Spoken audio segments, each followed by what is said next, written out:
তুমি হতে পারো মেসির ভক্ত, তুমি হতে পারো নেইমারের, মুসলিম হয়ে কিভাবে ভক্ত হইলা এ দুই বেঈমানের। ইজরাইলরা মুসলিমদের যখন মারছিল, ওই মেসি আর ওই নেইমার ওদের পক্ষে ছিল। মুসলিম হয়ে কিভাবে সাপোর্ট করো তাদেরকে? আল্লাহ তাআলা অভিশপ্ত করেছে যাদেরকে, ওদেরকে তো ভালোবাসবে ইহুদি ইজরাইল, ওদেরকে তো ভালোবাসবে ইহুদি ইজরাইল।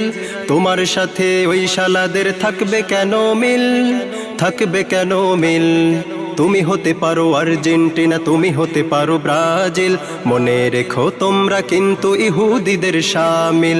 তুমি হতে পারো আর্জেন্টিনা, তুমি হতে পারো ব্রাজিল, মনে রেখো তোমরা কিন্তু ইহুদিদের শামিল।